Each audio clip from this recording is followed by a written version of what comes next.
안녕하세요. 경기 과총 회장 이태식입니다.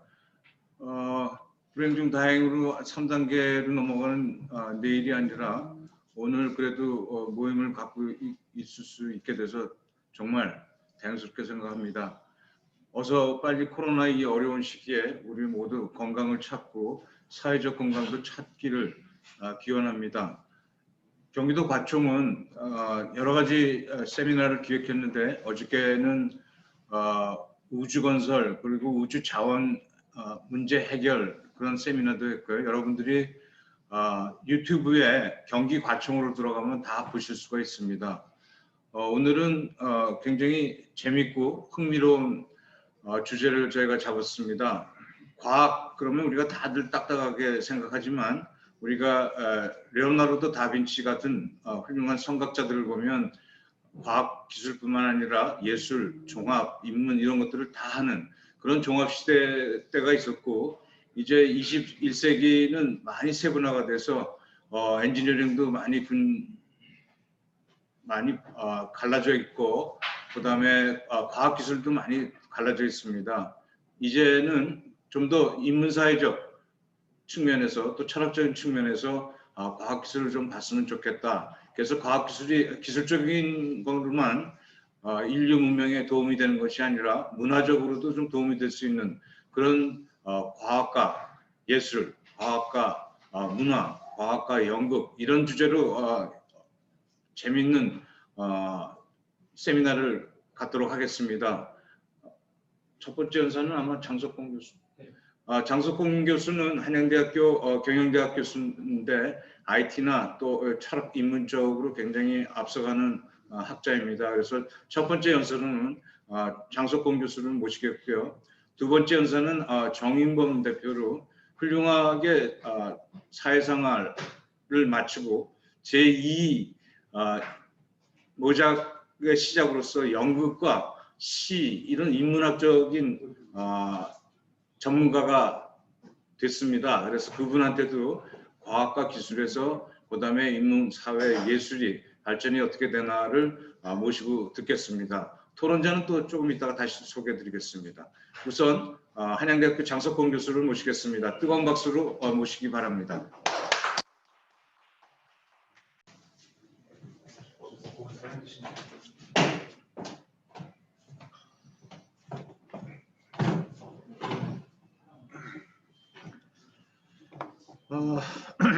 네, 안녕하세요. 소개받은 한양대 경영대학의 장석공 교수입니다.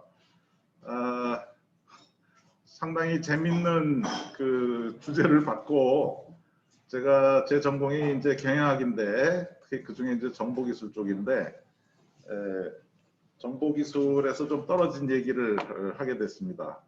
뭐 제가 평상시 생각하던 이런저런 얘기를 한 20분에 걸쳐서 말씀드리겠습니다.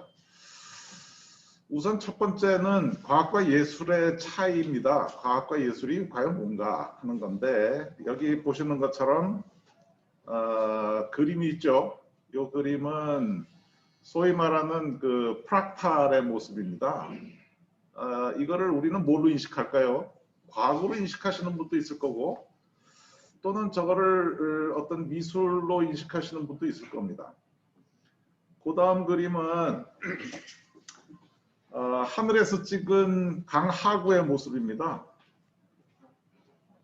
저것도 마찬가지죠. 저거를 자연현상의 결과물로 인식하는 사람도 있을 거고 아니면 저거를 자연에서부터 도출된 하나의 예술작품으로 보는 사람도 있겠습니다. 그 다음 걸 한번 보겠습니다. 요거는 3만 년 전에 우리가 잘 알고 있는 기원전 3만 년 전 스페인 북부에서 만들어진 알타미라 동굴의 벽화죠. 저거를 누가 그렸느냐를 가지고 뭐 네안데르탈인이 그렸다는 얘기도 있고 여러 가지가 있습니다. 자, 그러면 이거를 어떻게 바라보느냐 하는 건데 저 상황을 두고 과학자는 동굴 벽화를 고고학적 관점에서 바라보죠. 근데 예술가는 저거를 벽화로 바라보게 됩니다. 미적 관점에서 바라본다는 거죠. 자, 그러면 과학과 예술의 차이는 과연 무엇인가? 라고 보면 실체의 차이가 아니라 관점의 차이가 결국 과학과 예술의 차이다라고 얘기할 수도 있는 거죠. 자, 그러면 좀 과학과 예술의 뿌리로 한번 가보겠습니다. 우리 이제 인간이 사실은 자연의 진화 과정에서 이제 종의 분화로 나타난 현재 모습이 현생 인류가 호모사피엔스입니다. 그 호모사피엔스는 진화의 산물로 나타난다고 얘기를 하지만 그 호모사피엔스가 그 다음부터 만들어낸 것은 문화적 진화다라고 얘기할 수 있습니다. 다시 얘기하면 자연계에서 일어난 진화로서 호모사피엔스가 탄생했지만 그렇게 탄생한 호모사피엔스가 그려가는 세상은 문화적 진화라는 거죠. 자, 그러면 그 문화적 진화는 과연 무엇일까? 그러면 인간이 독자적 존재로서 신에 도전하는 어떤 인간의 존엄성을 상징한다는 거죠. 그러니까 어떻게 보면 신의 영역이라고 할 수 있는 것까지도 인간이 독자성을 가지고 하고자 하는 욕구가 발현되는 상황이 됐다는 거죠. 자, 그러면 그거를 한번 시기적으로 한번 보겠습니다. 우주가 탄생한 거는 137.8억 년 전입니다. 생명이 탄생한 거는 45억 년 전이고요. 지금 현생 인류종이라고 하는 호모사피엔스는 1500만 년 전에 탄생을 했습니다. 초기 인류 문화는 250만 년 전이고요. 지금 인간이 문화라고 얘기할 수 있는 어떤 활발한 활동을 시작한 거는 약 5만 년 전에 대약진으로부터 비롯됐다고 얘기하는 게 일반적입니다. 자, 그 다음부터 이제 농경사회가 시작됐고 국가가 탄생했고 종교가 탄생한 이래 쭉 발전해 왔죠. 자, 그러다가 종교 개혁과 예술과학이 분화된 것은 16세기입니다. 이제 이때부터가 바야흐로 인간 정신이 신으로부터 분리된 때라고 얘기할 수 있습니다. 다시 얘기하면 신의 영역인 창조 영역에서 인간이 독자성을 가지고 활동을 하기 시작한 때가 15세기, 16세기라고 볼 수 있다는 거죠.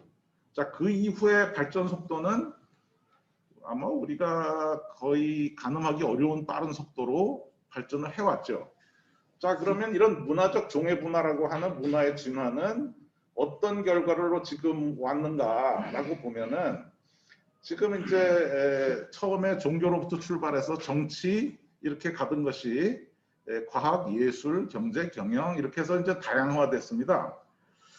자, 그러면 인간이 그러한 새로운 내용을 만들어가는 메커니즘은 뭘까요? 두 가지입니다. 하나는 진화고 또 하나는 돌연변이죠. 돌연변이라는 것은 인간이 없던 것을 창출해내는 과정입니다. 자, 그러면 그 변화의 원천은 어디서 왔을까? 인간이 만들어내는 문화의 진화에 대해서 그 원천은 무엇일까? 인간만이 가지고 있는 인간성이죠. 인간성. 그리고 그 과정은 생각의 진화 과정이다. 이렇게 얘기할 수 있습니다.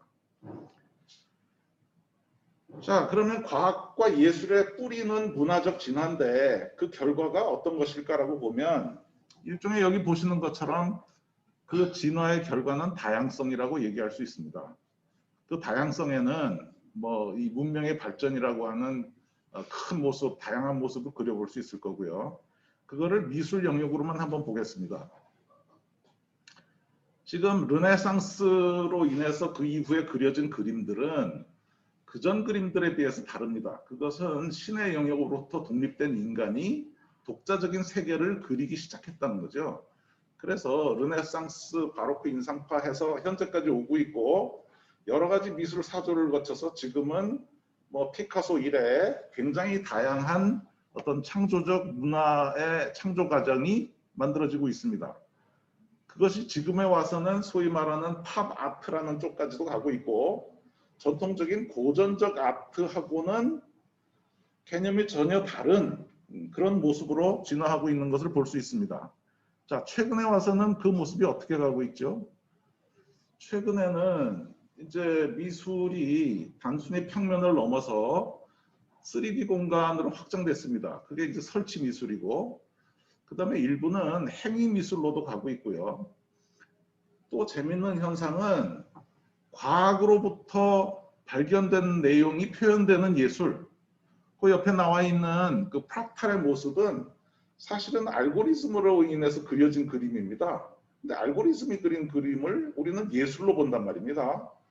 그 아래에 있는 그림은 미디어 아트입니다. 미디어 아트는 철저하게 컴퓨터에 의해서 구현된 예술입니다.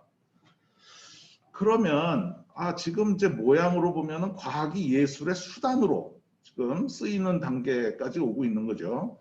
자, 예술의 다양성은 이렇게 지금 시간이 다르게 발전해 가고 있습니다. 자, 그렇다면 과학은 어떻게 됐을까요? 과학은 이로 표현할 수가 없습니다. 다만 현재의 과학이 어디를 가고 있는가를 보면 제일 앞서가고 있는 분야만 제가 여기에 열거했습니다. 첫째는 브레인 사이언스입니다. 브레인 사이언스라는 것은 인간의 두뇌에 대한 연구인데, 인간의 두뇌에 대한 연구는 인간의 정체성과 관련이 깊습니다. 그러니까 사실은 인간의 한계를 넘어서는 연구를 시작했다라고 봐도 무리가 아닌 거죠. 그런 부류로 계속 일어난 연구가 지놈 프로젝트가 있고요. 소위 말하는 인간의 DNA 구조를 100% 밝혀내는 과제였고, 그 이후에는 지금은 DNA 합성이 진행되고 있는 것이고, 지금 코로나 시대에 mRNA 기반의 백신을 만드는 시대까지 오게 된 겁니다. 당장. 그 옆에 나노 테크놀로지는 우리가 이제 물체의 근간이라고 하는 원자 수준까지 내려가는, 그러니까 자연의 가장 근본 원리까지 내려가는 수준의 과학이 진전되고 있는 거죠. 거기에다가 최근에는 이제 로봇 기술과 협쳐져서 휴머노이드나 아니면 어그멘티드 휴먼, 증강인간이라고 해서 기계와 인간의 결합까지도 지금 우리가 추구하고 있는, 시도하고 있는 영역이라고 할 수 있을 거고, 조금 과장해서 얘기하면 이제 합성인간을 만드는 시도도 있다고 요새 보고되고 있습니다. 자, 그러면 과학은 과연 발전을 그렇게 해도 되는 건가 하는 이슈가 제기될 수 있습니다. 지금 그러지 않아도 과학의 결과물로 나타난 다양한 부작용 내지는 두려움이 있는 상황이죠. 환경 오염이 그렇고, 또 지금 인공지능의 발전이 그렇고, 저 아래에 있는 그림은 1984년이라고 해서 일종의 빅브라더를 상징합니다. 자, 과학이 신에 도전하는 것은 좋으나 그 영역이 통제 가능 영역에 있어야지, 통제가 불가능 영역으로 가는 순간 이제 문제가 생기기 시작한다는 거죠. 바이러스의 지금 현재 모습인 코로나도 그런 우려 중에 하나라고 할 수 있겠습니다. 자, 그러면 제가 오늘 드리고 싶은 말씀의 주제는 아주 간단합니다. 과학이 예술을 만나야 되는데 왜 만나야 되느냐? 다시 만나야 되겠다는 거죠. 자, 돌이켜보면 과학과 예술은 16세기에 인간 정신의 추구라는 동일한 뿌리에서 출발했습니다. 그러니까 그때부터 분화되기 시작한 이래 다시 만나기 시작한 거는 최근이죠. 근데 최근에 예술은 과학을 가져다가 쓰기 시작했는데, 과학은 그렇다면 예술로부터 무엇을 배웠는가, 무엇을 가져다가 바람직한 과학의 발전을 추구하고 있는가라고 생각해 보면 좀 문제가 있어 보인다는 얘기입니다. 과학은 기본적으로 진리 탐구로부터 출발했지만 그 정신 뿌리에는 신에 도전하고 싶어하는 인간의 과도한 자만심 내지는 자신감이 깔려 있다고 얘기할 수 있습니다. 반면에 예술은 그래도 고집스럽게 인간과 자연의 울타리 속에서 미를 탐구하고 있는 겁니다. 자, 그러다 보니 과학은 궤도를 벗어나고 있다는 우려가 증폭되고 있는 것이고, 그런 부분에서는 초심을 유지하고 있는 예술 분야에 대해서는 과학이 배울 게 있다라는 얘기를 할 수 있는 거죠. 사실 과학이 출발할 때만 하더라도 예술이 추구하는 아름다움, 미 자체가 굉장히 중요한 과학적 질문의 하나였습니다. 자, 그럼 이제는 과학이 다시 초심으로 돌아가야 되겠다. 과학이 예술로부터 이제 배워야 되겠다. 이런 얘기를 할 수 있을 거라고 저는 과감히 얘기합니다. 지금 그런 방향의 노력들로서는 우리가 만나고 있는 과학의 산출물에 예술을 얻는, 예술로 덮는, 포장하는 노력들이 있습니다. 우리가 쓰는 물건들을 아름답게 만들고, 우리가 사는 공간을 아름답게 만들고, 우리가 즐기는 예술의 미디어로서 과학이 작동을 하고, 우리가 쓰고 있는 생활의 물품도 기능 면에서나 외관 면에서 아름다움을 추구하는 것들은 충분히 과학이 예술을 도울 수 있는 거이기도 하고, 또 예술이 과학을 도울 수 있는 거이기도 합니다. 자, 최근에는 심지어 그 AI가 그림을 그리는 로봇 팔을 가지고 그런 시도도 하고 있고요. 심지어는 자연적으로 찍은 사진을 옛날 유화풍으로 바꾸어주는 기술이나 소프트웨어들이 이제 일반 상용화되어 있습니다. 굉장히 쉽게 누구나 할 수 있는. 최근에 들어서 예술을 하는 사람들이 과학을 빌어서 예술을 하는 방법 중에는 과학의 현상에다가 예술을 입혀서 지금 보시고 계시는 이런 작품을 만들어내는 겁니다. 이 작품은 예를 들면 조그만 입자들의 움직임을 마이크로 렌즈 가지고, 마이크로 카메라를 가지고 찍어서 과학적 현상을 이런 그림 같은 모습으로 구현한 겁니다. 사람 손이 들어간 게 아니죠. 자연의 현상을 관찰해서 도출해낸 거죠.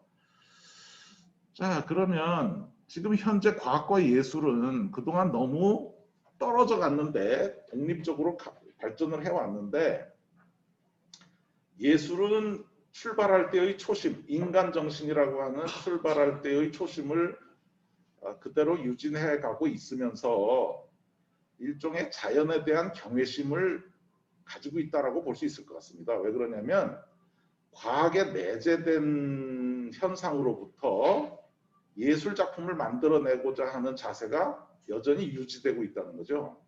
반면에 과학은 신으로부터의 독립으로부터 출발했다고 그럴까요? 아니면 자연을 탐구하는 데부터 출발을 했지만 이제는 인간의 한계를 넘어서는 단계까지 발전해 가고 있다는 거죠. 그러다 보니까 인간 자체가 목적으로 출발한 과학이 이제는 인간을 수단으로 쓰게 되는 상황까지 발전하게 됐다. 자, 그러면 같이 출발한 두 형제가 하나는 궤도를 벗어나고 있다라고 얘기할 수 있는 거죠. 자, 그러면 우리가 과학이 이제는 어떤 자세를 예술로부터 배워야 할까? 여기 그 정진홍이라는 분이 중앙일보에 쓴 글이 있습니다. 요거는 책상 위에 작은 백자 화병이 하나 있는데 그 화병에서는 흙의 질감이 느껴지는 손가락 자국이 있다.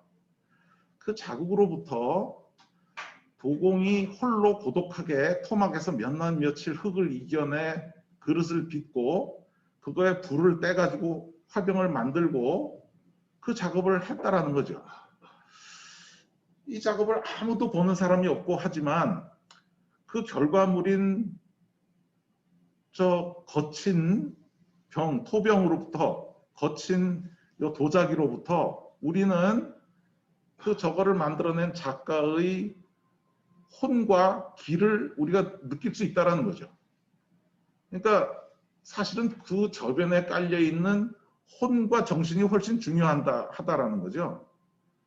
자, 그러면 예술에서는 아직 그런 시도가 있는 반면에 우리가 과학에 대해서는 겉으로 드러난 과학의 결과물을 그 과학을 만들어내는 사람의 인간 정신의 관점에서 바라보는 시각이 있는가 지금 그렇지 않다라는 거죠. 그래서 과학이 예술을 만나야 되는 이유는 이제는 예술로부터 인간성의 회복이라는 초심으로 과학을 다시 봐야 될 때가 됐다. 과학이 현재 인간의 상상을 초과하는 정도로 발전해가고 있는 지금 우리는 과학에 대한 근본적인 질문을 예술로부터 다시 새겨봐야 될 것이고, 그로부터 우리 자신에 대한 질문을 다시 던져야 되는 시점이 아닌가라고 생각을 합니다. 자, 이게 오늘 제가 과학이 예술을 만나야 되는 이유라는 제목으로 드리고 싶은 말씀이었습니다. 경청해 주셔서 감사합니다.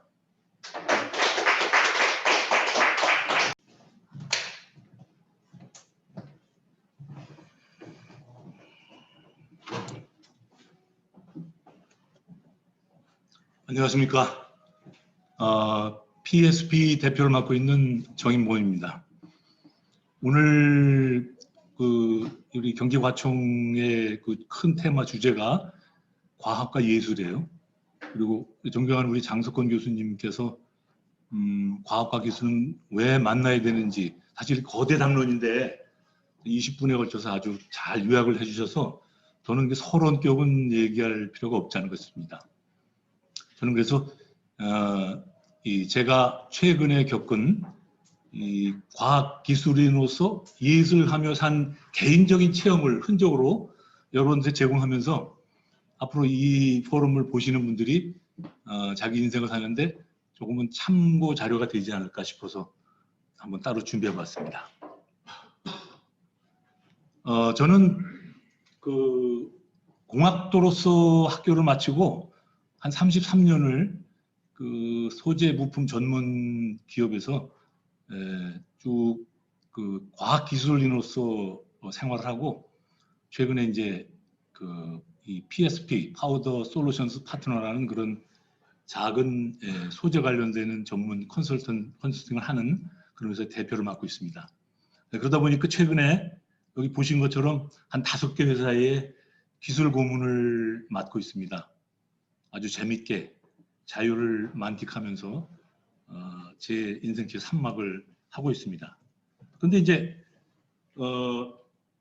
우리 과청 회장이신 이태식 회장님이 저를 오늘 초청한 이제 하나의 큰 이유가, 제가 이제 새롭게 가진 직업, 저 지금 현역 배우입니다. 그리고 최근에는 안톤 체육극장이라는 극장장을 맡고 있고, 또 다른 의미의 이 PSP, 이 퍼포먼스 솔루션 파트너라고 앞으로 이제 공연 기획까지 새로운 이제 직업을 가지려고 하고 있는데, 현역 배우예요. 그래서 제가 오늘 이 마스크를 벗은 이유가 있습니다. 배우는 얼굴을 보여줘야 되거든요. 그래서 오늘 제가 말씀드릴 거는 그야말로 우리나라의 정말 저보다 더 훌륭하고 많은 과학기술인으로서 어떻게 살았는지는 사실 별 관심사가 아닐 것 같아요. 새롭게 맞이한 제2의 직업이 어떻게 전개되어 왔고 또 앞으로 어떻게 전개될 것인지, 이런 부분에 대한 걸 얘기하면 좀 도움이 되지 않을까 싶었습니다. 저는 인생은 산막이라고 주장하는 사람입니다.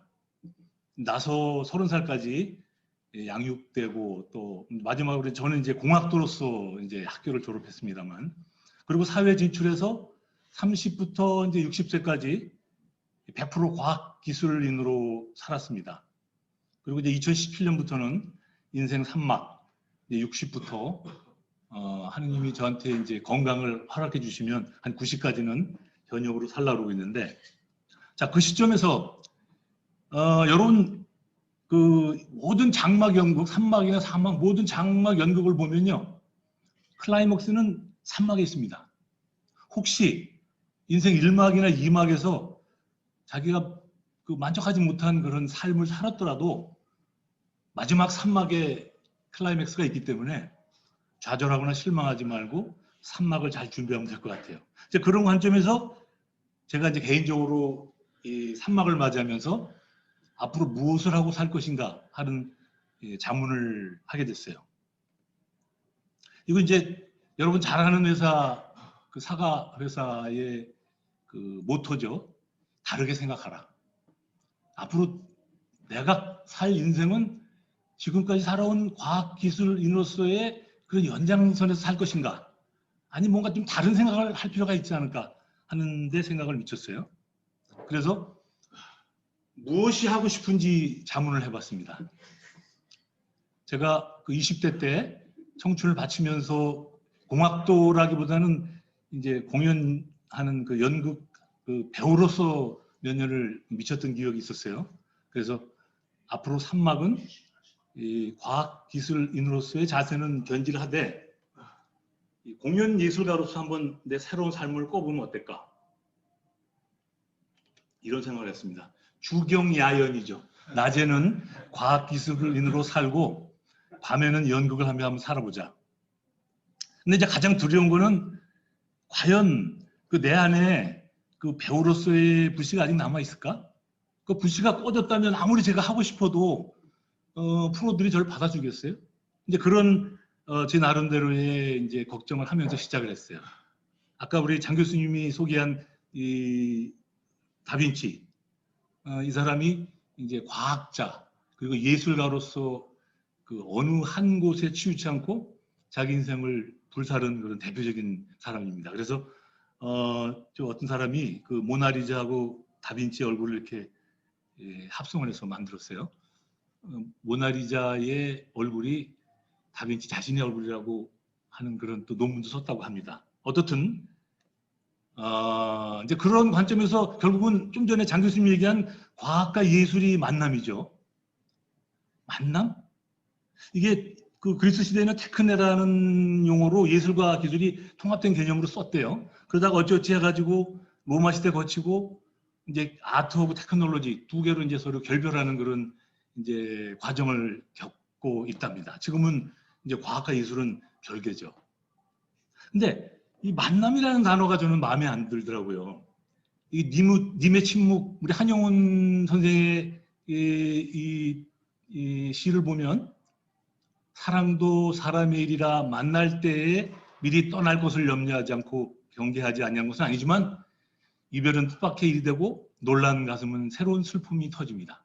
만남은 결국은 헤어짐을 의미하고 이별을 의미해요. 그런 관점에서 보면 과학과 예술이 만난다는 그 화두는 조금 부족하지 않을까. 그래서 저는 과학과 예술과의 동거를 꿈꾸며 제 인생을 다시 시작해봤습니다. 그 시점에서 우리가 하나 그 질문을 해볼 거는 과학자와 예술가는 또 무슨 꿈을 꾸고 있을까? 혹시 같은 꿈을 꾸는 것은 아닌지 한번 자문을 해봤어요. 여러분 이 그림 많이 알려진 그림입니다. 이 그림의 어떤 그 예술적 성과라기보다는 다른 의미로 이 그림이 굉장히 유명해졌어요. 굉장히 미인이죠. 이 그림은 그 이태리의 베아트리체 첸치의 조상이라는 귀도 렌이라는 그런 르네상스 시절의 화가가 그린 그림입니다. 1817년에 스탕달, 프랑스 작가 스탕달이 이태리 여행을 하면서 산타크로체 교회를 들어가서 이 그림을 보았어요. 보고 나와서 떠나는 순간에 심장이 멎는 것 같고 생명이 빠져나가는 것 같고 걷다가 그냥 쓰러졌대요. 이 그림이 가지고 있는 이 예술로서의 그 걸작성, 이 스탕달을 움직이게 한 무엇이 있어서 그런 일이 벌어졌답니다. 그 이후로 많은 걸작품을 보면서 사람들이 격하게 반응하기 시작했어요. 그래서 그 현상을 우리가 스탕달 신드롬이라고 합니다. 일종의 엑스터시죠. 이걸 보고 뭔가 평상시에 느끼지 못하는 그런 감정을 느꼈어요. 그러니까 예술이라는 거는 예술가들은 어떻든 평생에 그걸 보는 자기 예술을 보는 많은 사람들이 감동을 느끼고 심지어는 심장이 멎을 것 같이 주저앉는 어떤 그런 체험을 하게 만드는 걸작품을 하나 만드는 거, 이게 예술가의 꿈이 아닐까 하는 생각을 한번 해봤어요. 또 있어요. 이 다비드 신드롬. 이 미켈란젤로가 만든 저 다비드상은 지금 그 피렌체 이제 그 미술관에 있습니다. 모조품은 저 공원에도 있지만요. 정말 많은 사람들이 보러 갑니다. 1년에 저 다비드상을 물끄러미 보다가 저기서 발작을 일으키거나 쓰러지고 하는 사람들이 여러 명 생긴대요. 그래서 그걸 다비드 신드롬이라고 합니다. 한번 우리도 이걸 보고 한번 좀 볼까요? 좀 다양한 각도에서 이 다비드상을 한번 제가 봤어요. 얼굴을 보고 있으면 뭔가 귀기가 느껴집니다.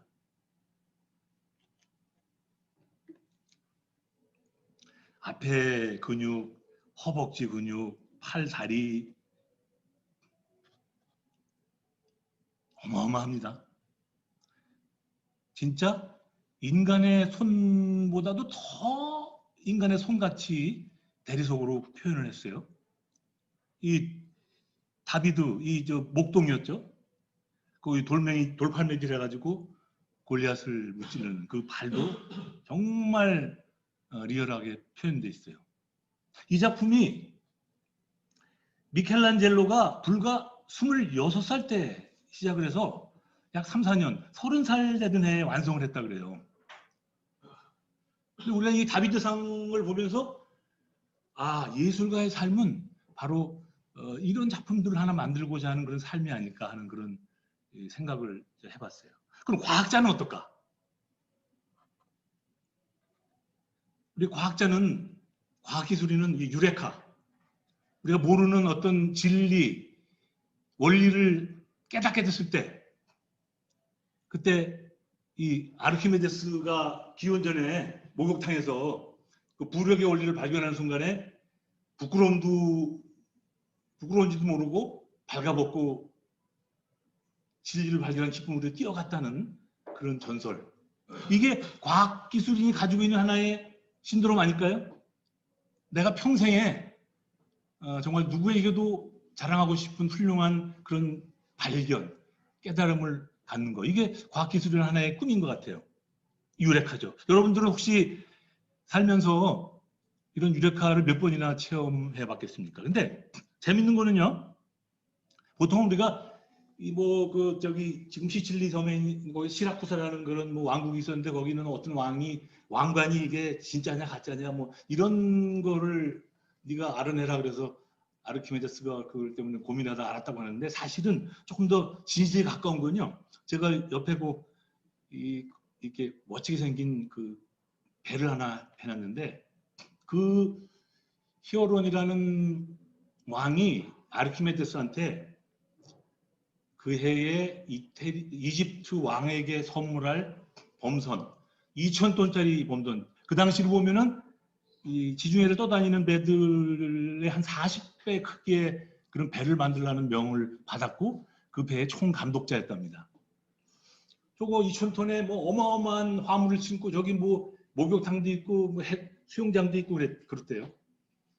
가라앉죠. 저거를 가라앉지 않게 하는 방법이 뭐가 있을까를 고민하다가 부력의 원리를 깨닫고 그 옆에 보면은 이렇게 용골이 있어요. 용골. 이 용골을 깊게 함으로 인해서 그만큼 해당되는 물의 무게만큼 이 부력이 생긴다는 걸 깨닫고 결국은 2,000톤짜리 배를 만들어서 근사하게 그 이집트에 선물을 보냈다고 해요. 그런 유레카의 유래입니다. 근데 이제 여담이지만 용골이 로마 말로 코로나랍니다. 그래서 이걸 하면서 지금 이게 이제 아르키메데스 독일에 있는 그 동상이에요. 사실 우리 과학기술인들한테는 하나의 레전드죠. 유레카. 그래서 이제 결론적으로 그 예술가나 과학기술인의 꿈에 관련된 결론을 내리자면 우리 잘 아시는 이 할아버지가 위대한 과학자는 위대한 예술가와 같다. 상상력은 지식보다 더 중요한 것이다라는 설파를 했어요. 그래서 제가 이런 그 상상력의 그 힘을 믿고 제 인생의 문을 스스로 열고 예술인으로서 나갔습니다. 자, 그래서 맨 처음 이제 우리 극단 실극이라는 이게 이제 우리 이 대학 동문들로 만들어진 극단에서 잉여인간 이바노프라는 연극으로 새로운 삶을 시작했어요. 공초가이면서 귀적인 레베제프 백작으로서 이제 연기를 했습니다. 이때 이거 머리 제가 진짜 물들인 머리입니다. 한 6개월은 저렇게 노란 머리를 다녔어요. 이때 이제 그 전문 극단의 연출가로부터 이제 연극이 끝나고 같이 연극을 해보지 않겠느냐 해서 이제 새로운 삶이 시작됐어요.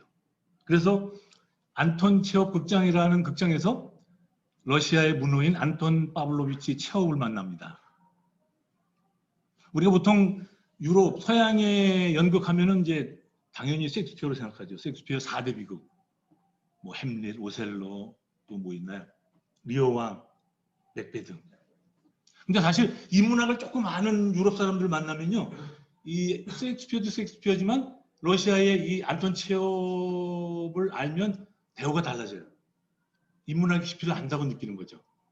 안톤 체홉의 4대 희곡이 이 갈매기, 차이카, 벚꽃동산, 반야삼촌, 세자매 이겁니다.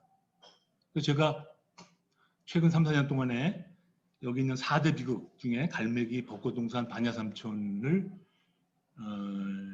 공연을 함께 참여하게 되고 정말 새로운 경험을 하면서 현역 배우로서 거듭나게 되었어요. 아직 세자매는 제가 입문을 못했습니다.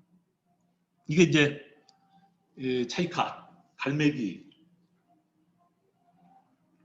에서 은퇴 공무원인 소린이라는 역을 맡아서 연극할 때의 한 장면입니다.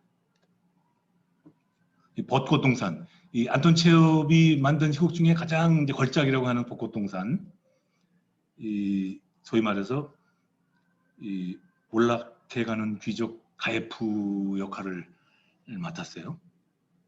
근데 이제 이런 우리 이제 과학기술 그냥 일개 과학기술인으로서 이 이제 공연 예술의 하나의 장르인 연극을 하면서 그리고 안톤 체홉을 만나면서 이제 한편의 공연을 하다 보면은 이제 그 연극의 시대 배경도 공부해야 되고 뭐 여러 가지 공부할 게 많습니다. 러시아 작품이기 때문에 러시아를 좀 알아야 되는데 사실 우리 같은 베이비 부모들은 옛날에 그 반공 교육을 받는 통에 옛날 구소련 러시아에 대해서 별 아는 게 없어요. 뭐 기커의 톨스토이, 도스토옙스키, 뭐 차이콥스키의 뭐 노래 몇 개, 뭐 이 정도가 아마 다 가지고 있는 지식의 전부가 아닐까 싶어요. 고리키도 있죠. 이 안톤 체홉을 만나면서 다시 러시아를 공부했습니다. 러시아의 역사를 공부하고 또 안톤 체홉을 공부하고 또 이제 안톤 체홉이 사실은 마지막 벚꽃동산을 1904년에 쓰고 돌아가셨는데 바로 그 다음에 모스크바 공산주의 혁명이 이제 일어나죠. 어떻든 이런 사람을 만나면서 반쪽에 해당되는 제 인문학의 서양에 기반을 둔 인문학이 훨씬 더 깊어지는 그런 체험을 했습니다. 이 그림 사실 저쪽에 계신 분이 톨스토이고요. 이쪽이 검은 모자 쓴 분이 체홉이에요. 톨스토이는 체홉 선생보다 한 32살이 더 많았어요. 근데 살긴 더 오래 살았습니다. 근데 일찍이 이 톨스토이가 안톤 체홉의 그 문학적 재능을 이해하고 굉장히 아꼈다고 합니다. 어떻든 그런 이런 몇 개의 연극을 참여하면서 제가 가지고 있는 인문학적 깊이가 말할 수 없이 깊어지고 풍성해지는 것을 체험하게 됐죠. 이거는 이제 제 이제 가지고 있는 하나의 그 버킷리스트 중에 하나인데 벚꽃동산에 나오는 이제 노 집사입니다. 벚꽃동산이라는 영지를 관리하던 이 연극의 87살이에요. 그리고 이 영지가 몰락하면서 다 떠날 때 이 집사가 마지막 남아서 숨을 거두는 장면이 있는데 지금처럼 배우로서 계속 현역으로 활동하다가 실제 이 배역 나이 87세까지 배우로서 살아갈 수 있다면 얼마나 행복할까 하는 그런 개인적인 소망을 가져봅니다. 여기 지금 얼마 전에 저기 예술의 전당에서 했던 그 벚꽃동산에 지금 신구 씨가 피루스를 맡아서 열연을 했었죠. 이제 공연 직전에 분장실에서 이제 프로들과 함께 찍은 그런 사진이에요. 이건 이제 반야삼촌, 또 아주 명작 중에 명작인데 여기는 이제 은퇴 교수 세레브라코프라는 그 역을 맡아서 나름대로 진행했습니다. 이런 그 최후의 이 명작들은 다 이제 레퍼토리로 거의 1년에 한 번씩은 공연을 해서 대개 다 최근 3년 동안에 매년 한 번씩 했으니까 한 3번씩 공연을 올렸어요. 이거는 이제 관악극회, 우리 서울대 영국 동문들이 모여서 만든 이제 관악극회에서 이 망자 죽이기에서 이제 영광스럽게도 이제 타이틀롤을 맡아서 하블레 역을 맡아서 연기를 하던 거고요. 또 제가 또 지금 속해 있는 곳이 이제 서울 가톨릭 연극인 협회라고 서가연이라는 곳이 있습니다. 제가 이제 가톨릭 신자인데 그 서가연에서 작년 크리스마스 때 명동성당에서 이 톨스토이의 사람은 무엇으로 사는가라는 이 단편을 이제 희곡화해서 공연한 거기서 이제 구두 수성공 세몬 역을 했어요. 그때 같이 참여했던 배우들과 스태프들입니다. 이거는 우리나라 그 가톨릭의 초대 주교가 이 프랑스의 이 브리게로 신부님이라는 분이에요. 이제 이 부임을 받고 사실은 오시다가 만주에서 돌아가셨는데 이분의 유해가 어찌어찌 여러 가지 그 사연을 거쳐서 지금 그 용산 성당에 묻혀 계세요. 그래서 용산 성당에서 이 브리게로 주교님을 기리는 음악 낭독곡을 했는데 거기서 저도 이제 모방 신부 역을 한 적이 있습니다. 또 다시 관악극회에서 금년 이제 10월 달에 코로나가 한창일 때입니다만은 한 달 동안 한 3주였나요? 동굴가족이라는 이 공연을 통해서 우리 대배우신 이순재 선배님하고 같이 공연을 했습니다. 근데 놀라운 거는 이순재 선배님이 올해 87세이십니다. 누구보다도 어떤 배우보다도 먼저 대본을 떼시고 지금도 장막극 몇 개를 돌아가면서 공연을 하시는 그런 노익장을 과시하세요. 제가 87세에 피르스 역을 하고 싶다라고 하는 희망을 가져도 되는 산 증인이시라고 할 수 있습니다. 이 공연이 끝나고 이제 나름대로 텅 빈 무대에서 제가 상념에 잡혀 있던 곳이에요. 그런데 저를 연극을 이끌었던 그 안톤 체흐극장의 전원 연출의 얘기를 들어보면 이제 이분은 러시아에서 그 유학하신 분이에요. 근데 러시아에서는 이 배우를 4대 네 번째 성직이라고 한답니다. 성스러운 직업. 첫 번째가 뭐죠? 성직? 종교인들. 뭐 목사님, 신부님, 뭐 스님. 두 번째 성직은 이 교사죠. 누구를 가르치는. 세 번째가 이 아픈 걸 낫게 하고 죽지 않게 하는 의사들이 세 번째 성직이라고 할 수 있죠. 배우가 네 번째 성직이래요. 근데 왜 그러냐 그랬더니 남의 인생을 살잖아요. 남의 인생을 사는데 성스럽지 않겠냐 이거죠. 그래서 러시아에서는 어떤 레스토랑에 국립단 배우가 이렇게 들어가면요 가장 좋은 자리를 내준대요. 그만큼 존경받는 그런 직업이라고 하더라고요. 이게 우리 과청회장이신 이태식 회장님도 영국과 동거하시는 분이에요. 이거 작년에 여행이라는 거기에 출연을 하셨었는데 그래서 남다른 또 그 끼가 있으신 그런 분입니다. 저는 여기서 이제 출연을 안 하고 이제 스텝으로서 살았는데요. 이렇게 그냥 평범한 과학기술인으로 살다가 새로운 직업을 갖고 예술과 동거를 하려니까 많은 공부를 할 수밖에 없어요. 이제 학습의 흔적들입니다. 연기도 다시 공부하고 워크숍도 하고 또 아까 말씀드린 것처럼 또 역사도 공부하고 또 한편으로 연극도 했지만 제가 성악도 좀 공부하고 미술도 좀 배우고 뭐 여러 가지 좌충우돌을 좀 했습니다. 또 제가 이제 또 사사롭게는 또 남성 중창단에도 속해서 노래도 부르고 뭐 이런저런 시를 엮어서 시집도 하나 내고. 근데 요 가운데 있는 요 그림이 이제 독일의 뒤로라는 유명한 그 화가가 그린 기도하는 손을 제가 다시 한번 모사한 건데 이때 이 대생을 배우면서 이제 그 미술 선생님한테 홍대 미대 나오신 분인데 제가 물어봤어요. 이거 어디까지 그려야 됩니까?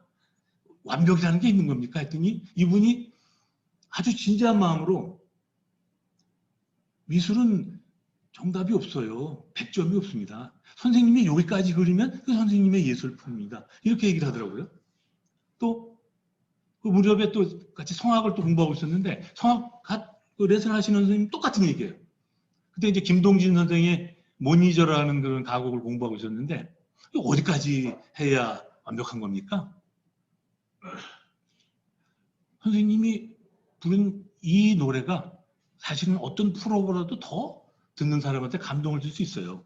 예술은 그런 겁니다. 음악은 그런 겁니다. 이렇게 얘기하더라고요. 그래서 사실은 제가 40년 가까이 과학기술인으로 살았지만 새롭게 이제 예술하는 사람으로 체험을 하고 용기를 얻게 된 이제 계기가 됐던 거예요. 그 과정에 뉴욕에 있는 저 마제스타에 가서 오페라 유령도 한번 봤습니다.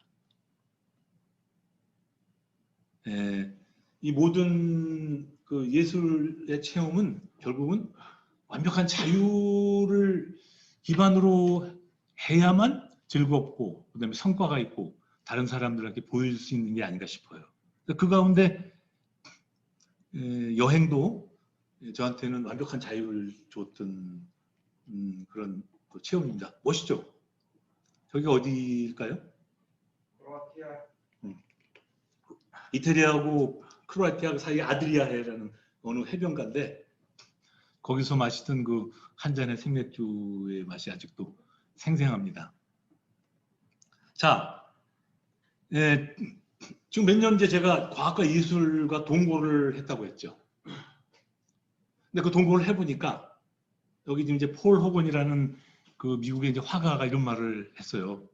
존재하지 않는 것을 상상할 수 없다면 새로운 것을 만들어낼 수 없으며 자신만의 세계를 창조하지 못하면 다른 사람이 묘사하는 세계에 머무를 수 없다. 이거 화가, 예술가로서 얘기해요. 그런데 우리 과학기술인, 과학자는 어떨까? 결국 과학기술인, 과학자들도 창의성을 고민하는 거 아닌가요? 이제는 우리나라도 3만 분 시대니까요. 어떤 물건, 제품을 만드는 데서 사실은 작품을 만드는 곳으로 패러다임이 바뀌어야 된다고 봐요.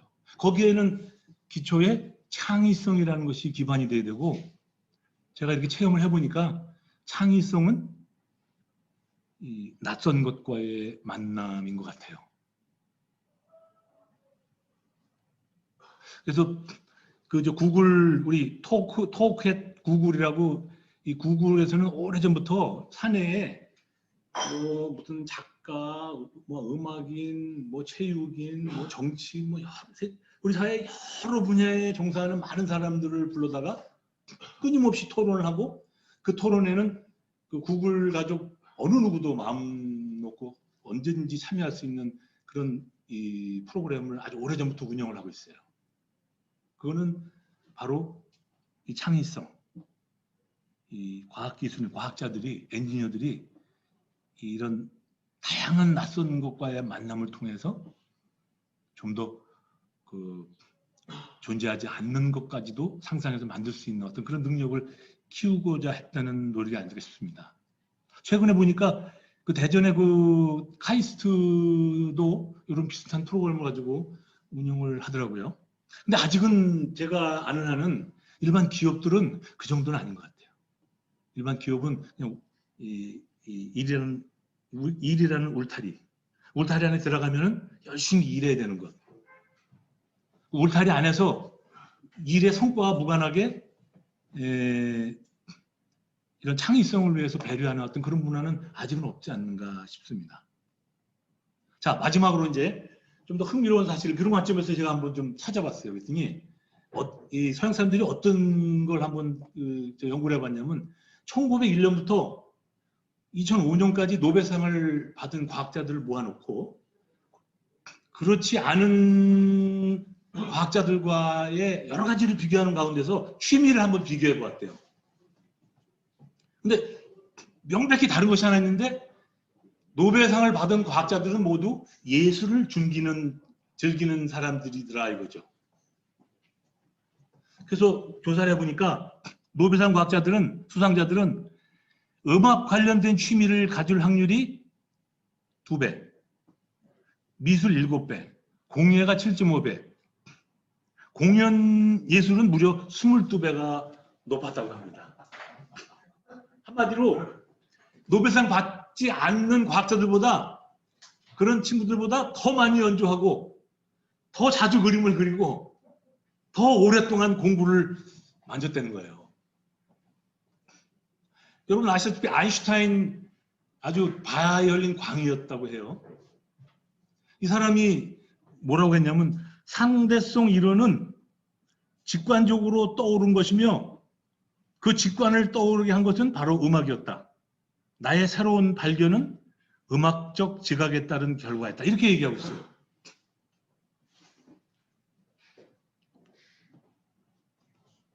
자, 이거 아주 근사한 추상화죠, 그죠? 근데 이거는요, 이 미국의 프린스턴 대학에서는 이제 아트 오브 사이언스라고 1년에 한 번씩 이제 공모전을 한답니다. 근데 거기서 2017년에 대상을 받은 사람인데 한국 사람 같아요. 미영 케빈 킴이라고. 이 박테리아가 서로 커뮤니케이션하는 것을 찍은 것을 하나 작품화 만든 거예요. 근데 이 케빈 킴이라는 사람이 자기 직업을 나는 아티스트고 그 다음에 그 생명공학을 하는 3년차 박사라고 이렇게 소개하고 있어요. 이미 이제 과학과 예술이 동거가 아니라 이 사람 같은 경우는 결혼하는 순간까지 간 거죠. 그래서 제가 오늘 이 포럼을 보는 모든 사람들한테 과학기술인들이요, 예술과 동거하라고 주장하고 싶어요. 창의성을 위해서. 우리가 아이들은 어려서부터 뭐 음악 학원도 보내고 뭐 악기도 배우게 하고 뭐 여러 가지 막 하는데 정작 부모들은 안 해요. 앉아서 텔레비만 보고 있거든.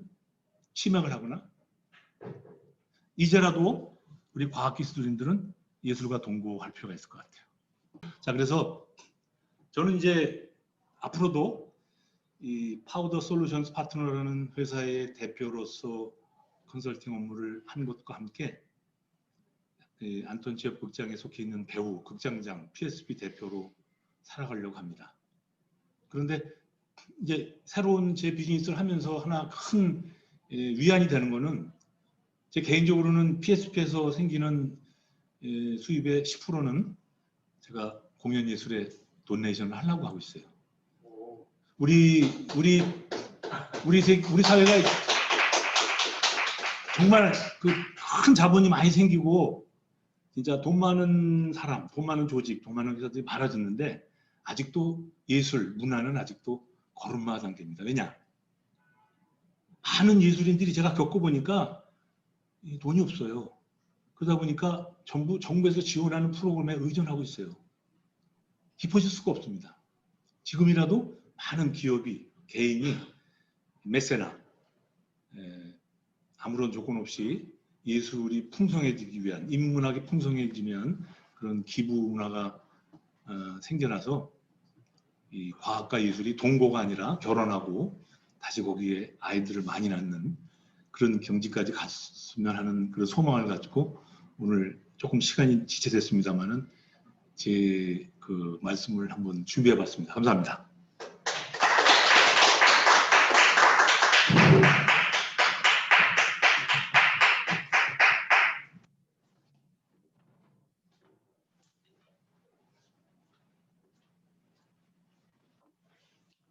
네, 장시간 발표해 주신 두 분 연사님께 감사의 말씀드리며 잠시 후 토론을 실시하도록 하겠습니다. 자정에는 경기가총 이태식 회장님이 맡아주시겠습니다. 오늘 정말 아주 주옥 같은 얘기 들었습니다.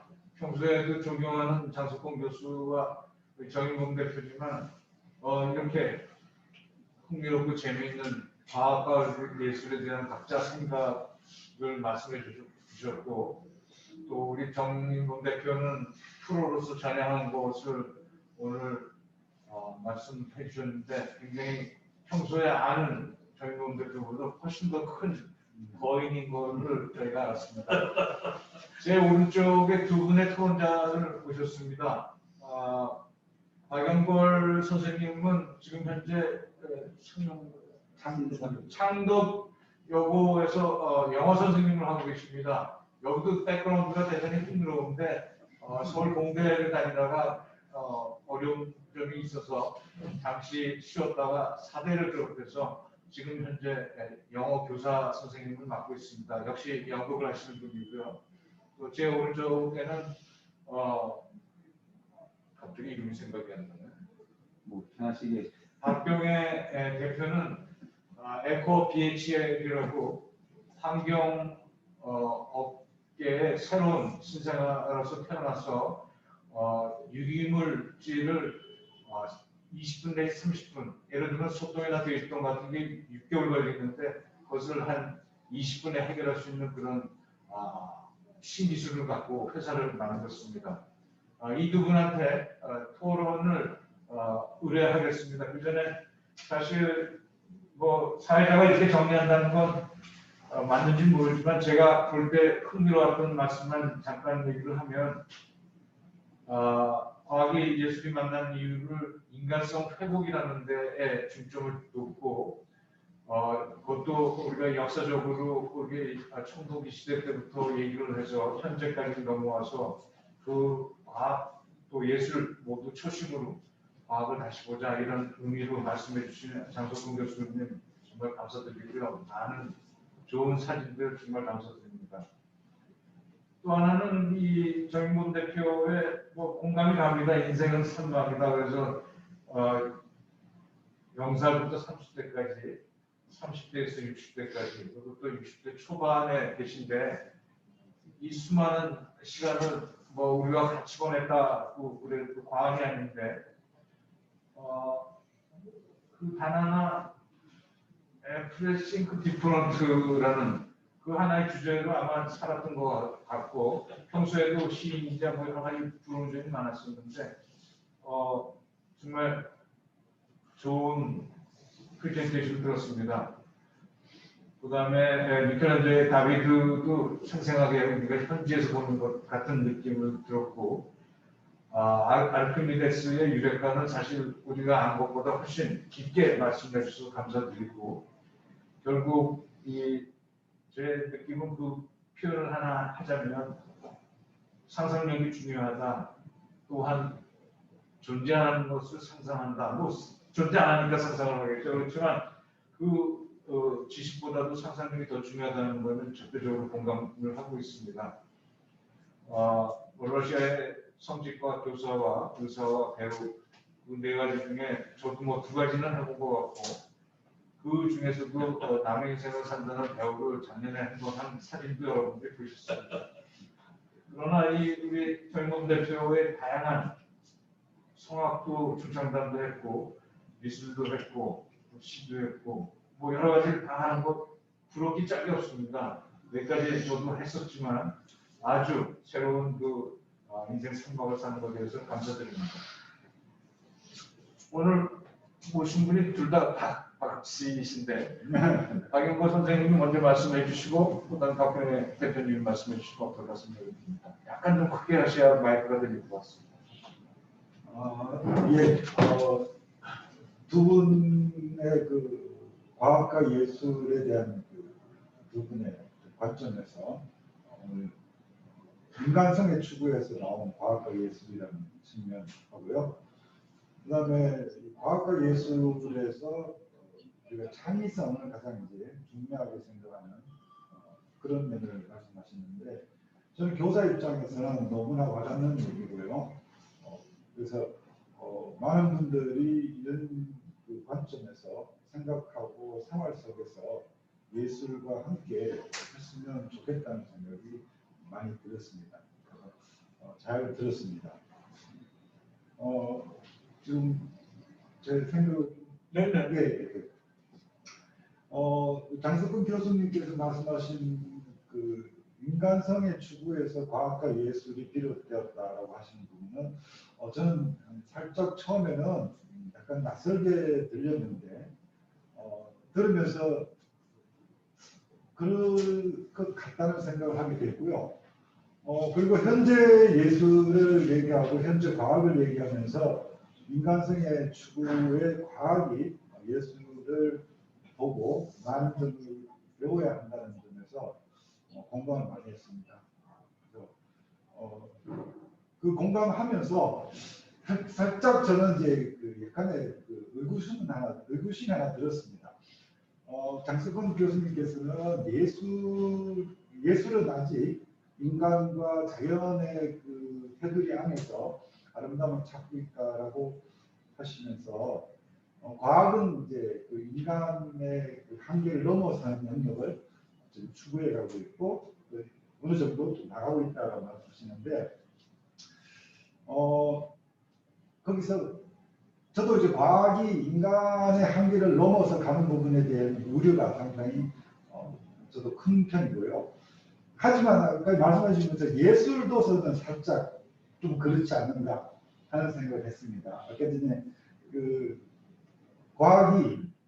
예술이 과학을 수단으로 해서 그 작품을 만들고 있다고 하셨는데 바로 그 부분이 예술이 과학을 수단으로 가져와서 하다 보니까 그 예술도 인간의 한계를 넘어서 인간이 그 주재할 수 없는 어떤 영역으로 좀 나가고 있지 않느냐라는 그런 생각을 잠시 해봤습니다. 그래서 그런 부분에 대해서 장석권 교수님께 한 번 더 듣고 싶고요. 그 다음에 우리 정인범 대표님의 말씀에서는 한결같이 지금까지 특히 제가 같은 교사 입장에서는 늘 강조해오는 겁니다. 그 생활 속에서 우리가 예술과 접하면서 인간성도 회복하고 그리고 또 이제 창의력을 가져와야 된다 하는 이 메시지는 제가 교사로서 현재 이 초중고의 현실에서 굉장히 강조하고 싶은 그런 내용이었습니다. 그래서 거기에 대해서는 제가 크게 뭐 다른 생각은 없고요. 깊이 공감하면서 정인동 대표님의 생활에 굉장히 부러움 느끼고 있습니다. 네, 말씀 잘 들었습니다. 감사합니다. 네, 박병현 대표님. 네, 반갑습니다. 저는 두 분의 그 주옥 같은 어떤 말씀들을 듣고 그동안 어떻게 살아왔는지에 대한 부분들도 좀 다시 돌이켜보는 그런 개인적인 생각도 좀 하게 되었었는데요. 제가 두 분 말씀을 평가한다기보다는 조금 질문을 하나 드리는 걸로 하면 어떨까 싶습니다. 지금까지 이제 두 분 말씀을 요약을 하면 제가 느끼기에는 과학과 예술이라는 게 이제 다시 만나야 된다. 초기에는 예술이라는 어떤 그런 컨셉에서 이제 시작을 했지만은 결국은 지금은 예술이랑 과학이 어느 정도 어떤 다른 영역으로 이제 분화된 그런 상황인데 그런 것들이 말씀하실 때 다시 만나야 된다. 만나야 되는 이유는 어떻더라고 아까 말씀하셨으니까 거기에 또 하나 더 나가서는 이제 동거를 해야 된다. 더 좋은 거는 결혼을 했으면 좋겠다. 이런 말씀들을 하셨는데 저희들이 지금까지 이제 한 몇 년 더 됐겠죠. 한동안 이제 인문학이라는 부분에 대해서 이제 저희가 굉장히 좀 표현이 좀 그렇습니다만 많은 사람들이 이제 좀 그렇게 해야 된다라고 열광적으로 이제 좀 그 당시 사회적인 분위기였을 수도 있겠습니다만 과학이라고 표현하면 저희가 조금 딱딱하고 뭔가 좀 이성적으로 뭔가 논리적으로 판단을 해야 되고 예술이라 그러면은 조금 말랑말랑하고 감성적으로 뭔가 접근을 해야 되고 이런 얘기들을 하는데 인문학이라는 데 대한 어떤 성찰, 이해 이런 것들이 더해진다면은 결국은 우리가 아까 말씀하신 그런 창의성이라든지 이런 것들을 더 많은 부분들을 이제 우리가 도출해낼 수 있지 않겠느냐 이런 얘기를 했는데 그때 이제 했던 얘기들이 결국은 융합이라는 이제 표현들을 주로 이제 많이 해왔었던 것 같습니다. 물론 그게 이제 만남이나 동거나 결혼이라는 것들이 결국 어떻게 가면은 다시 이제 원래대로 예술이나 과학이 다시 만나서 새로운 어떤 형태가 탄생할지는 모르겠지만 어떤 인간 생활을 더 윤택하게 하기 위해서는 그런 부분들이 이제 같이 결국 융합이 되면 좋겠다고 얘기를 했는데 그럼 실질적으로 그 과학과 예술이라는 것들이 어떻게 지금 시점에서 이미 많은 부분들이 이제 분화가 되어 있는데 융합이 될 수 있는지, 그렇다면 그런 방법론은 단순하게 뭐 많은 그 경험을 할 수 있게 한다, 많은 훈련을 할 수 있게 한다라는 것도 여러 방법 중에 하나긴 하겠지만 굉장히 좀 평면적인 느낌이 이제 들고요. 그래서 어떻게 하면 과학과 예술이 조금 더 융합해서 새로운 더 나은 인간 생활을 추구할 수 있는데 좀 도움이 될 수 있는 방법이 혹시 있는지, 그런 질문으로 좀 발언하고 싶습니다.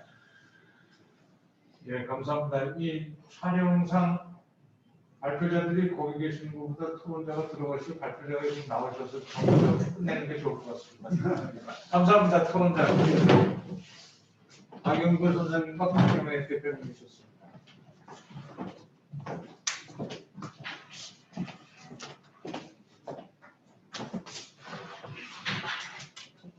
두 분 토론과 함께 저도 좀 질문을 하겠습니다. 노벨상 이 통계 미술의 7배, 동명의 7.5배, 음악 그 동명 22배 이 통계는 어디서 만드신 건지 굉장히 궁금하면서 뭐 노벨상이 안 그래도 이렇게까지 할 수 있는 이 사이언티스트 또는 엔지니어가 좀 더 많이 생겼으면 좋겠습니다. 지금 정확하게 그 통계에 입각한 연구가 어디서 진행된지는 원하면 제가 원하시면 조금 더 구체적인 근거를 한번 찾아드릴 텐데요. 이 분야에 관련된 연구하는 데는 전형적으로 인용이 되고 있는 그런 데이터들입니다. 그럼 다시 한번 알려드리고요. 제가 이제 여러분들이지만 이제 개인적인 체험을 바탕으로 과학과 예술이 동거해야 된다고 주장하는 것은 다른 이유가 있는 게 아니라 자꾸 이게 과학과 예술이 이게 좀 담론이 거대화되고 뭔가 이 어떤 그 개별 과학 기술 입장에서 보면 내 일이 아닌 것 같은 어떤 그런 그 분위기를 하는 경우가 많거든요. 근데 저는 즉시 실천하면 되는 거예요. 예를 들면 이제 후배들 만나면 항상 요즘에 그렇게 강조를 하는데요. 지금 당신이 예를 들면 제가 한 몇 년 하면서 후배들도 많이 초청을 하고 그래요. 어떤 친구들은 선배님 죄송합니다. 정말 정신없이 바빠가지고 요번 공연에는 올 수가 없을 것 같은데 이렇게 얘기해요. 뭐가 바쁘냐? 그 울타리 안에서 바쁜 것이 과연 좋은 창의성을 만들어낼 것이냐? 늘 그런 자긍심이 있거든요. 그래서 저는 우리 과학자들, 과학기술인들, 공학도들 당장 지금 작은 악기라도 하나 배웠으면 좋겠어요. 자기 적성에 맞는 악기를 하나 배워간다. 또 노래를 좋아하는 사람은 노래를 배워간다. 또 미술을 좋아하는 사람은 그림을 한번 그려본다. 한번 시작하는 거죠. 그래서 각 과학기술 개인의 체험 속에 예술이 묻어나고 그게 이제 저는 이걸 동거라고 표현했습니다만 그런 과정을 통해서 그 개인의 창의성이 우리가 상상하는 것 이상으로 생길 수 있고 그게 체계적으로 사회 전체 또는 조직 전체에 그렇게 하지 않으면 앞으로 우리는 그런 과학기술의 경쟁력 측면에서 결과적으로는 믿을 수밖에 없다는 그런 위기의식을 가지고 그렇게 결국 나중엔 국가 사회 전체까지 이 과학기술이 그런 어떤 예술적인 풍성함, 인문학적인 풍성함 속에서 살아갈 수 있는 어떤 토대를 만들어야 되지 않겠느냐. 그것의 시작은 각 개인이 지금 당장 시작하는 거죠. 그래서 연말쯤 가면 자기 가족 아이들과 함께 집에서 간단한 음악 회담을 할 수 있는 그런 작은 목표를 세워서 실천하는 거. 그게 결국은 과학과 예술이 서로 민의할 수 있는 그런 어떤 출발점이 아니라 이런 생각을 들었습니다. 네, 감사합니다. 우리 장서봉 교수님 강의는 경영학 강의처럼 들으면서도 흥미로웠고 또 그 내용이 굉장히 상상력으로 저희한테 작용을 했었습니다. 지금 두 분 토론의 말씀에 대해서 대답을 좀 해주십시오. 사실은 발표 준비를 하면서 가지고 있던 질문 내지는 제가 요새 갖고 있는 생각은 이제 제 분야로 가지고 얘기를 하자면 제 분야가 IT입니다. IT 정보기술 경영이죠. 지금 정보기술 경영의 제일 핫한 이슈는 인공지능입니다.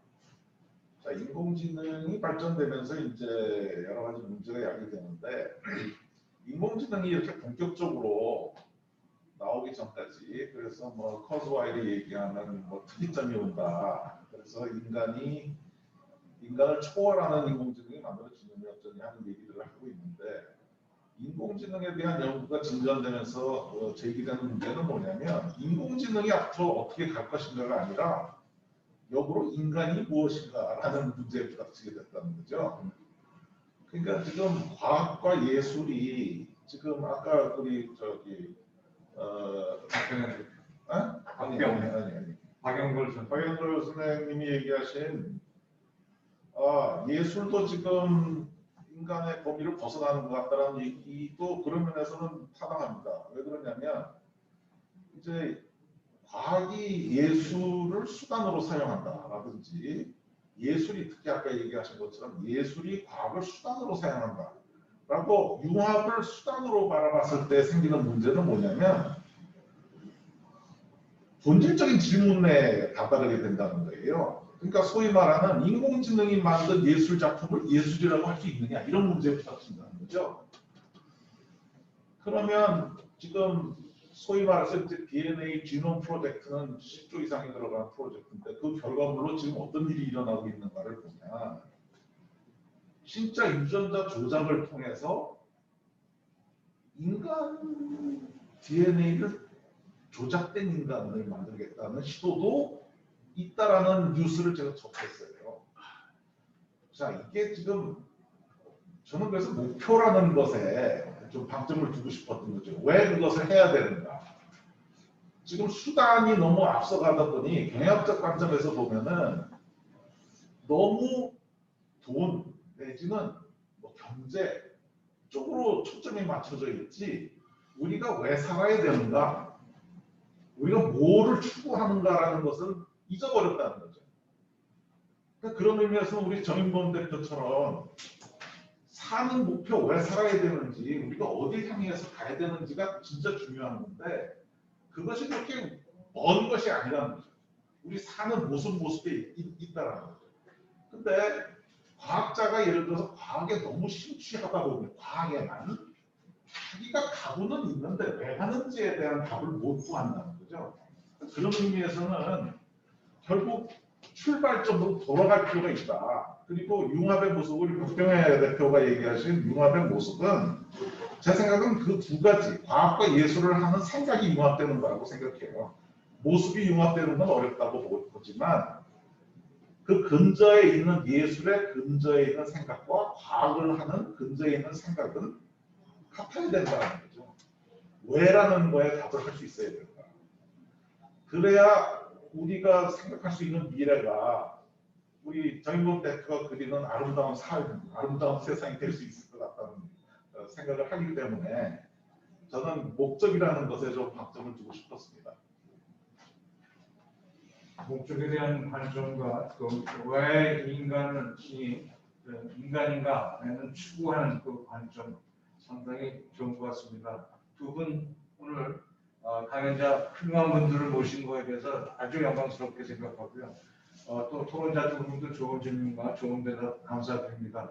앞으로 경기과총은 이런 과학과 예술, 또 융합, 또 미래에 대한 생각들, 또 과연 AI나 로봇과 우리는 뭐가 다른가에 대한 이런 미래에 대한 관점으로 계속 토론회와 세미나를 갖겠습니다. 오늘도 오늘 오랫동안 기다렸습니다. 제가 볼 때 이정범 선생님도 들어오셨고 많은 분들이 들어오셨는데 혹시 질문이나 코멘트가 있으시면 말씀을 해주시기 바랍니다.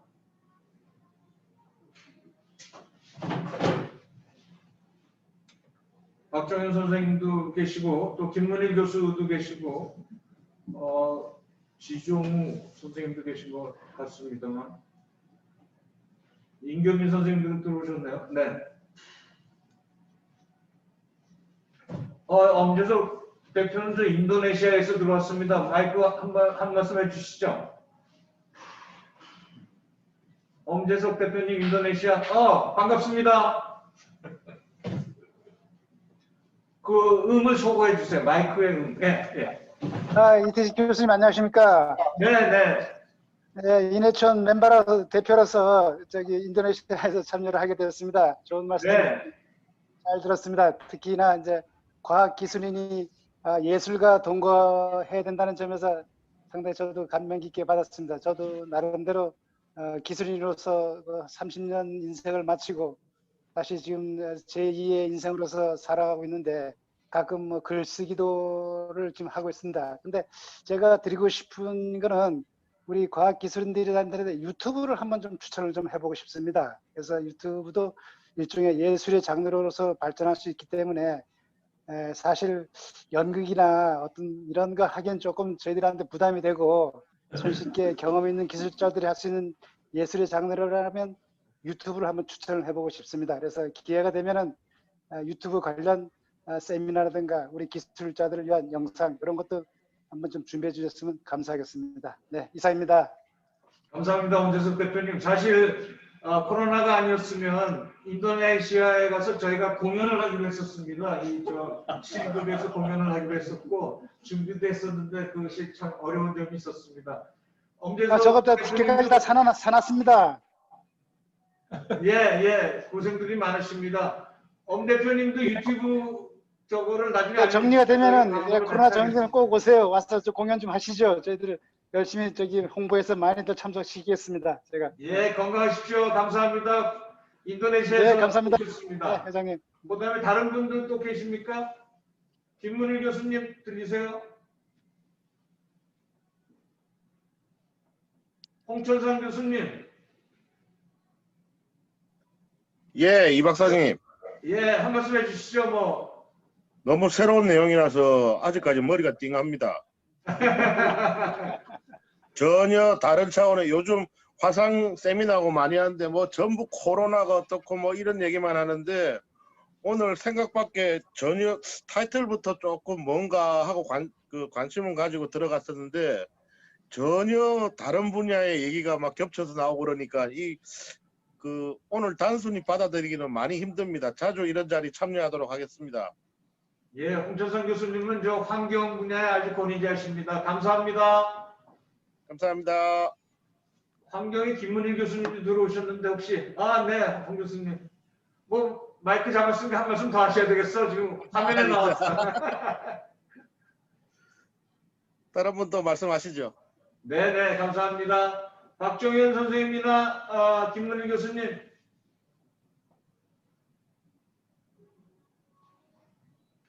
네, 아마 다들 지금 말씀을 듣고 또 들어오시는 것도 약간 꺼려하시는 것 같습니다. 오늘 정말 장시간 동안 오늘 특이한 상황은 인도네시아에서부터 또 들어와서 주셨고 또 많은 전문가들이 들어와주셔서 과학과 예술에 대한 것들을 경청해 주셨습니다. 발표자 토론자 선생님들한테 감사드리고요. 참가자 여러분들한테도 감사드립니다. 유튜브에 들어가시면 경기 과총으로 하시면 유튜브에 이 내용들과 또 다른 내용들도 많이 들어가 있습니다. 여러분들이 많이 봐주시기 바랍니다. 대단히 감사합니다. 수고하셨습니다. 수고했습니다. 장시간 동안 포럼에 참여해 주신 모든 분들께 감사의 말씀을 드리며 유튜브에서 가총 경기지역연합회나 경기지역연합회를 검색하시면 지난 특강이나 포럼 세미나 등을 확인하실 수 있습니다. 많은 시청 바랍니다. 감사합니다. 수고하셨습니다.